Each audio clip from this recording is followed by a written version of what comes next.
Hello everyone and welcome to another video. Now I've always been a little hesitant about building in an ITX case because of the premium that seems to come with more compact components. That said, DeepCool recently sent over their CH160 and I decided it was time for a second-hand parts hunt. This is a new meets used tiny PC build.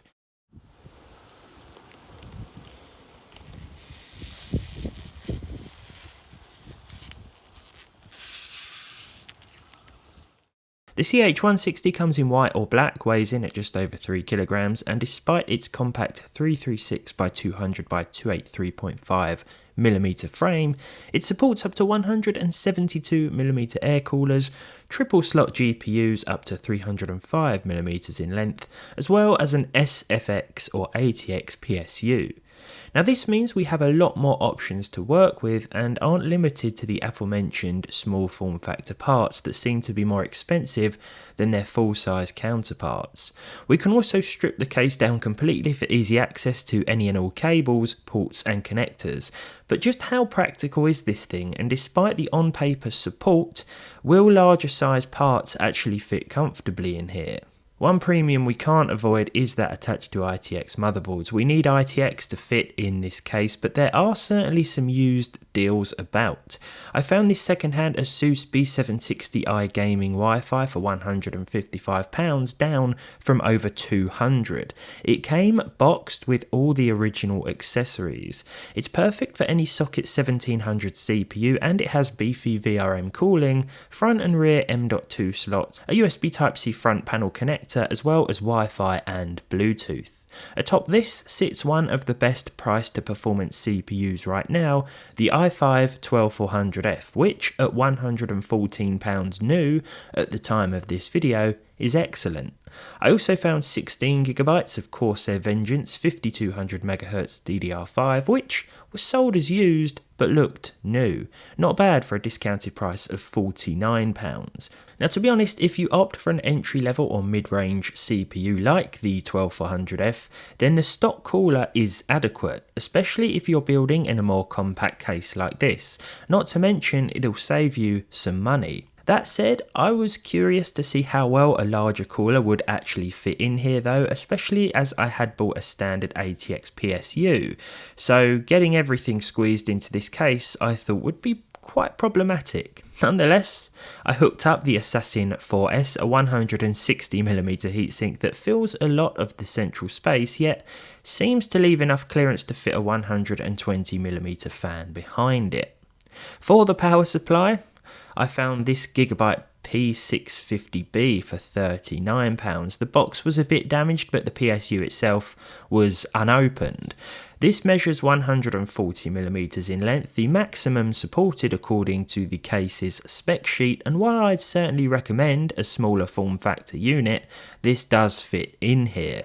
It's nice to be able to avoid the SFX PSU premium, and it's a good job the case handle is detachable because I could move the support bar for it out the way of the PSU's right angle power adapter. I actually chose to remove the handle anyway, as I think it looks better on my desk without it. I'm actually quite surprised by how deceiving this case seems to be space-wise. It's like one of those cartoon clown cars. It looks really small, but we can just keep squeezing more and more in here. Next up we have the graphics card. This is an MSI Ventus 2X OC RTX 3060 12GB. The 3060 is still a really solid choice for 1080p gaming, and because it's a few years old, there are some really good deals around. Again, this one had a damaged box, but the card itself was still in the sealed anti-static bag. This of course also fitted inside the CH160 and slotted straight into the motherboard. No need for any riser cables. The bottom of the case has the same design as the rest of it, so there is plenty of breathing room for the card. As I said before, I'd certainly recommend a half-height heatsink, a small form factor PSU and a low-profile GPU, but we certainly don't need to go for any of those. There seems to be ample room between the power supply and the CPU cooler too, but we'll find out what the temps are like as we move on to the gaming results shortly.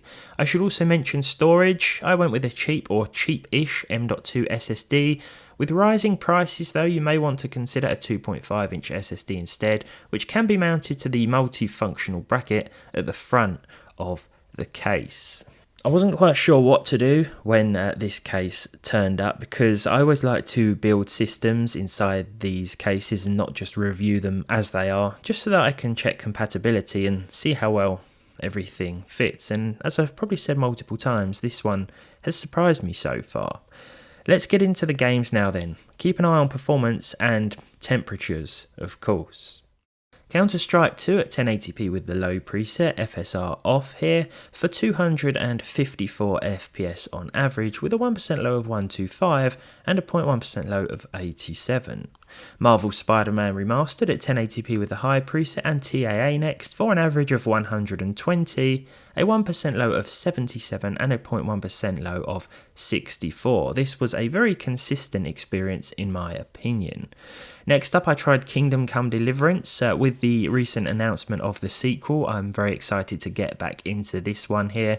1080p with a high preset and the HD textures on gave us 118 FPS. There will be some more problems in those busy areas such as retire, as expected of course, but 66 FPS was that 1% low, followed by a 0.1% of 48.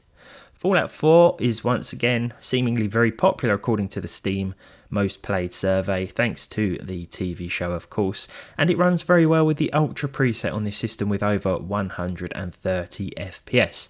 I'm actually using a mod to stabilise the speed of the physics, which are usually tied to the frame rate, and makes everything all sped up, but we've alleviated that here.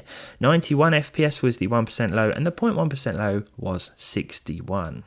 Baldur's Gate 3 1080p with a high preset and TAA for an average of 90 FPS, a 1% low of 56 and a 0.1% low of 40. Grand Theft Auto 5 is older but still very popular, and with the high settings and the advanced options set to max with FXAA, we saw a 120 FPS with a 1% low of 79 and a 0.1% low of 58. Cyberpunk 2077 up next at 1080p with a high preset, albeit with FSR switched off, which turns on automatically when you choose these graphical options. The average was 78 frames per second, the 1% low was 55, and the 0.1% low was 43. Red Dead Redemption 2 next with the ultra textures and everything else set to high, including the TAA option. 87 FPS here on average, with a 1% low of 72 and a 0.1% frame rate of 58. Finally, we have Warzone 1080p with the balanced preset and 100% resolution scaling for an average of 138 FPS and some respectable percentile lows as well. Overall, I really like this build. I never expected everything to fit in here, to be honest, and as a side note, I think the i5-12400F and RTX 3060 still makes for a pretty decent mid-range combo in 2024. But let me know what you think. As I've said, I'd certainly recommend going for smaller parts with this case, but it's nice to see that we don't have to. I think the MSRP is about $59.99 in dollars. I'll have to confirm any prices because I don't have any word on UK pricing and I'm not 100% sure that's correct. I've read a few articles, that seems to be where we are, which is pretty good. Remember, you will have to buy separate fans though for this one. I hope you enjoyed this video. If you did, leave a like. Leave a dislike if you didn't. Subscribe to the channel if you haven't done so already, and hopefully I'll see all of you in the next one.